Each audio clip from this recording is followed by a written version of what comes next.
इमरान खान साहब से छुटकारा हासिल करने वाली बात जो मैंने आपको खबर दी थी, उस पर हल्की हल्की तस्दीकें आना शुरू हो गई हैं। मोहम्मद जुबैर साहब कहते हैं जी बरी में बैठक बहुत बड़ी थी, बड़े लोगों की, जिसमें बड़े फैसले होने थे। वो समझ रहे थे कि 2 दिन की बात होगी, दफना देंगे तो बात खत्म हो जाएगी। इमरान खान का मामला भुट्टो से मुख्तलिफ है। उसके साथ जो आप सलूक करने जा रहे हैं और जो आपकी ख्वाहिश है कि इमरान खान को ठिकाने लगाना है, इसकी कीमत पाकिस्तान को भी देना पड़ेगी। अब ये बात जो है शहबाज गिल साहब भी कर रहे थे। देखिए, सबसे बड़ा प्रॉब्लम पाकिस्तान के वो एरियाज हैं और पाकिस्तान के नौजवान हैं जो कंट्रोलेबल नहीं होंगे। फिर कोई भी ऐसा एडवेंचर करने से पहले, हालांकि ख्वाहिश बहुत सारे लोगों की है, उनके दिमाग में ये बात रहनी चाहिए कि खैबर पख्तूनख्वा तो कभी नहीं मानेगा, सवाल ही पैदा नहीं होता। उन्होंने बुरे हालात में अपना मैंडेट हासिल किया है और अपने मैंडेट को मनवाया, बहुत बुरे हालात में, मार्शल लॉ जैसे हालात में। तो खैबर पख्तूनख्वा के लोग तो कभी भी इसको तस्लीम नहीं करेंगे और बड़ा खौफनाक रिएक्शन आएगा। हालांकि गंडापुर साहब के तर्ज हुकूमत या इमरान खान साहब के फैसलों को ना अमल दरामद करने की वजह से कुछ वहां पे मकबूलियत कम पीटीआई की जरूर हुई है। गंडापुर और पीटीआई की मकबूलियत कम हो सकती है, लेकिन इमरान खान की मकबूलियत खैबर पख्तूनख्वा में कम नहीं हुई। आज भी सारे लोग उससे उम्मीद लगाकर बैठे हुए हैं। जबकि बलूचिस्तान की सूरत हाल पहले ही आपके सामने, और पंजाब में एक ऐसी तहरीक खड़ी हो जाएगी जिसे आप कभी भी संभाल नहीं पाएंगे, आपकी नस्लें याद रखेंगी इसका नतीजा। और जिन चीज़ों को ये लोग कामयाबी कहते हैं ना, मैं आप 1-2 दिन से एक्सपोज कर रहा था, आपको बता रहा था, ये जो बाहर गए दौरे पे, वहाँ शहबाज शरीफ साहब का जो एटीट्यूड था वो एक अकेले शख्स वाला था, एक तन्हाई का शिकार, ऐसा शख्स जो तवज्जो का तलबगार है। और उसके बारे में अब नजम सेठी साहब जो इनके अपने बड़े पसंदीदा हैं, मियाँ साहब के दोस्त हैं, वो क्या फरमाते हैं देखिए। शहबाज शरीफ लपक लपक के कभी प्यूटन के पास पहुंच जाते थे, लपक के चीनी सदर के पास पहुंच जाते थे। ये बिल्कुल ऐसे था जैसे स्टेज पर एक्टिंग कर रहे हैं, हा हा हा हा, जफियां शपियां। ये सिर्फ पाकिस्तानी अवाम के लिए था, ये दिखाने के लिए था कि कितने बड़े बड़े लीडर्स मेरे यार हैं।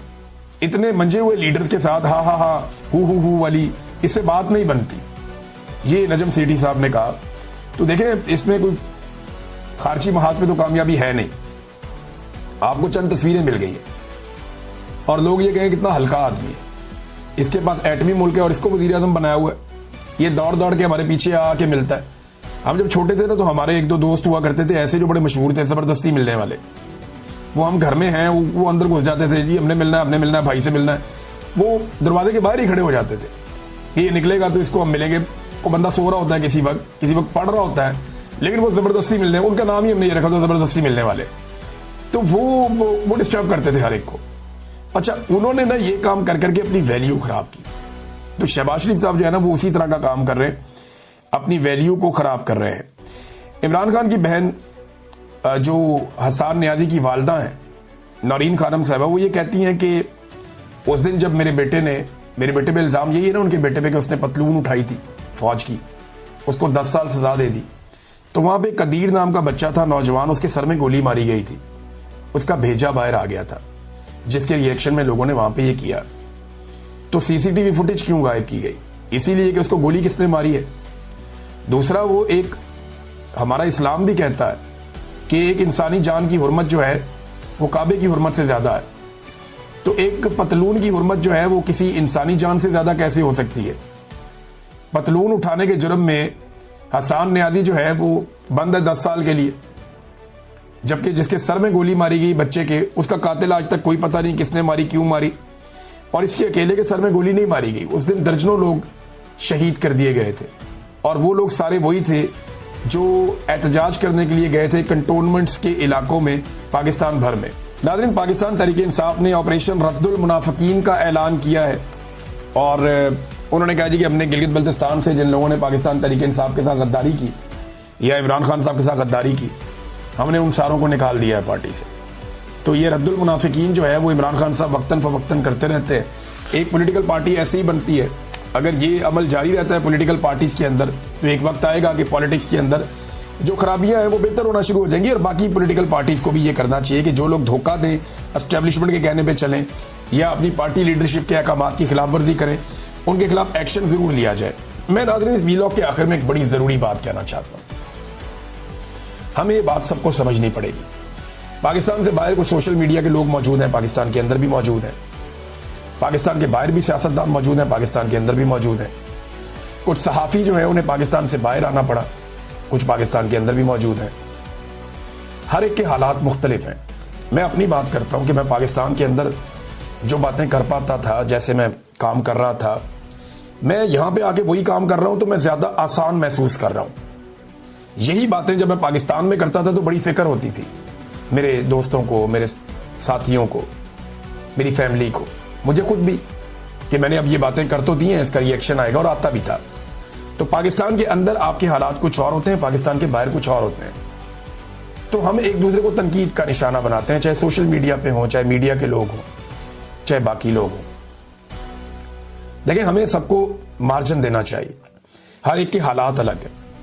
किसी के घर के हालात बाज़ औक़ात ऐसे होते हैं कि वो नहीं किसी जगह पे आ पाता या बात कर पाता, किसी की अपनी कोई और मजबूरी होती है, कोई बीमार भी होता है बाज़ औक़ात, कोई परेशान भी होता है बाज़ औक़ात। लेकिन हर एक को टैग कर देना कि ये भी गद्दार है, वो भी गद्दार है, वो भी गद्दार है, ये नामुनासिब है। हाँ, जो लोग कंप्रोमाइज़ करते हैं, जो एक उल्टी पॉलिसी चलना शुरू कर देते हैं, उनके बारे में आप अपनी राय दे सकते हैं।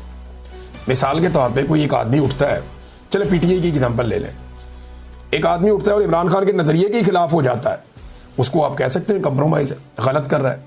लेकिन एक आदमी अगर चंद दिन तक आपको दिखाई नहीं दे रहा या चंद दिन तक वो खामोश है, तो हो सकता है इसके पीछे उसकी बहुत बड़ी मजबूरी हो, और उसकी मजबूरी का मजाक उड़ाना या उसे उसके ऊपर गंदा करना या गद्दार कहना, ये नामुनासिब है। तो हम सबको ये सोचना चाहिए कि ये लड़ाई बहुत लंबी है, ये अभी खत्म होने वाली नहीं है। हो सकता है ये चंद साल और चले, हो सकता है चंद दहाइयों तक चले। तो ये इतने ज्यादा लोग तो हैं नहीं जिन्होंने इसको लड़ना है। तो जिन लोगों ने इस लड़ाई को लड़ना है या ये अलम बुलंद करना है कि पाकिस्तान में सिविलियन सुपरमेसी होनी चाहिए, रूल ऑफ लॉ होना चाहिए, मैंडेट का एहतराम होना चाहिए, इंसानी हुकूक की पामालियां नहीं होनी चाहिए, आज़ादी इज़हार राय होना चाहिए, जिन लोगों को ये लड़ाई लड़नी है उन्हें अपना दिल बड़ा करना पड़ेगा, खास तौर पे उन लोगों के लिए जो इस लड़ाई में पॉजिटिव रोल प्ले करते हैं।